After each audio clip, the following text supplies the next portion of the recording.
So the subject today is connection.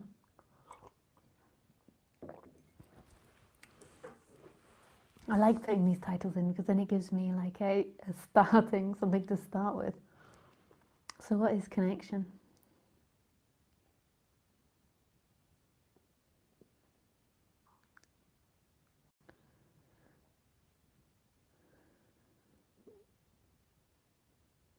So I think what a lot of people in our society consider to be connection is when you have something in common with someone. So say if you're on holiday in Spain and you meet other Dutch people, and you're Dutch and you meet other Dutch people, and you find out that they work in the same industry as you, and you've got lots to talk about your home, about your family, about your job, then I think this is what people would call connection. To connect with someone, maybe when there's something in common or similar interests. It could be that people from totally different backgrounds connect, but they connect through being interested in each other's different backgrounds. There's lots of other things that people would call connection, like your blood family, so the family you're brought up with. But what I'm trying to point to is that a lot of people in our society would name connection as something mental. Because your job, your background, your experience, all of that's known now through thinking. So if you meet someone and you connect with them because you're from the same country, because you work in the same industry, that's a mental connection because that requires memory and thought and words to connect. And there's nothing wrong with that. That's a beautiful part of being human, that I can connect with you verbally. There can be a mutual understanding through putting words together.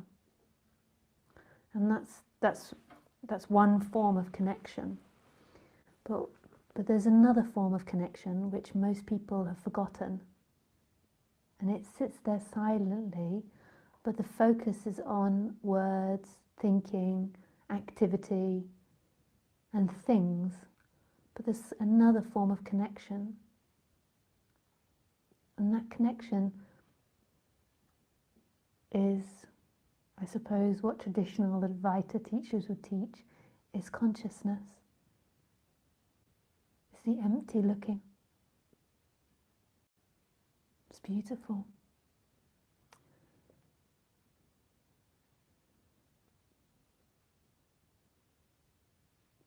Could also call it presence. And the reason that that's connection is because that consciousness, the non-duality teachers speak about, or other spiritual teachers speak about, is everywhere. And it's actually looking from everywhere. And this is missed because the focus on the human focuses on words, on thinking, and that's the dualistic experience. So this other part is missed. It's overlooked, but it's there all the time. You've been told since you were a child that you're somebody that's looking from inside the body, and you've been repetitively told that. And because we're an animal, and like other mammals, like other animals, we learn through repetition. So because we keep being told that we're a name inside the body, we're Lisa inside the body, we're Ronnie inside the body, we're Andreas inside the body, because we keep being told that, that becomes the energetical experience. It feels like you're somebody looking inside the body. But actually, there was this looking that was prior to you being told that. There was this experiencing which was there prior to you being told that you are somebody, you are a name looking inside the body. And energetically, that looking was everywhere. I know that sounds weird because to you, you're so convinced that you're looking from inside the body that seems impossible. But actually looking is everywhere. So if you just shut your eyes, you can try this.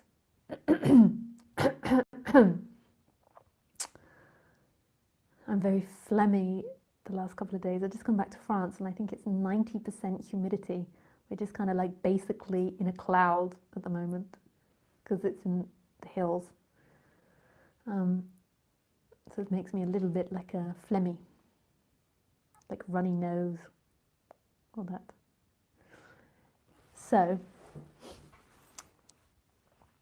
if you just shut your eyes, just try this. See if you can find, without thinking and without memory, where you perceive my voice from. So your thinking says, I perceive it from inside my body. I perceive Lisa from inside my body. So just forget about that voice.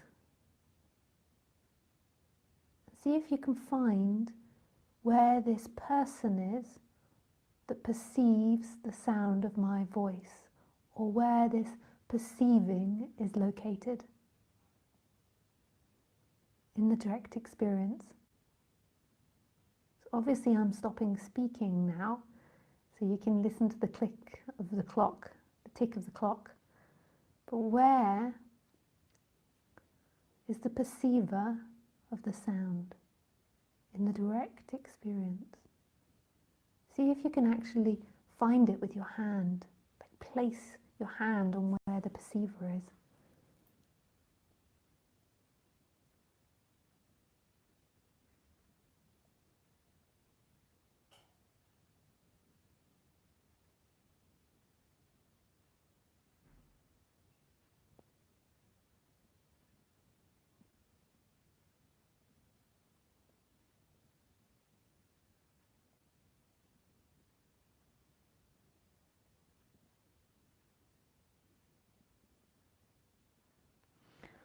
And if you answer with your mind and with thinking, you'll find a location of the perceiver. But if there's an exploration beyond that, you'll begin to see that there is nothing in relationship with the sound. There is simply the sound. And in the sound is the consciousness, is the big consciousness, is the perception.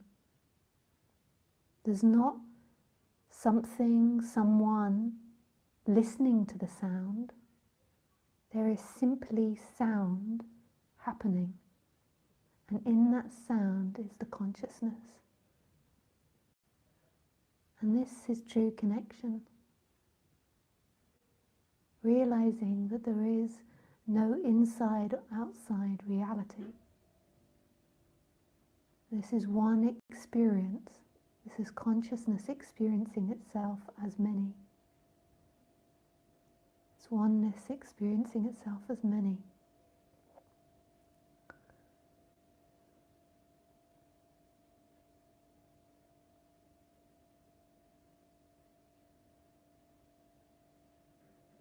And this is the same with that sense of being, that sense of aliveness. That aliveness isn't located somewhere, it's everywhere in everything.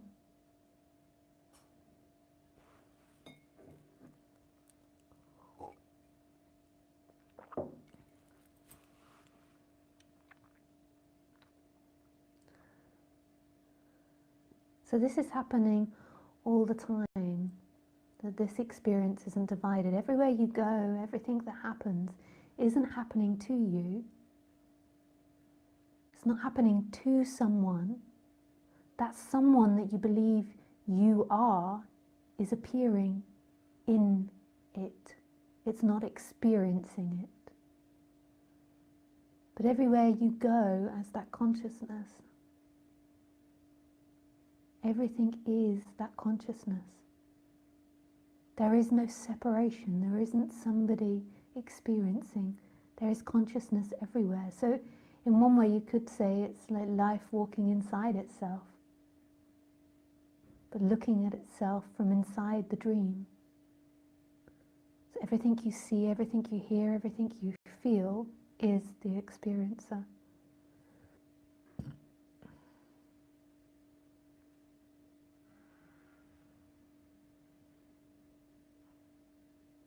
This is love as well. This is what true love is and true connection. Seeing everything as yourself, not as a thought, not as an idea, but as a direct experience. And that direct experience is only found in what is. It's not found in what's not.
So tonight I feel like working with someone like I do in my sessions to show you what I do. I do different things in my sessions. I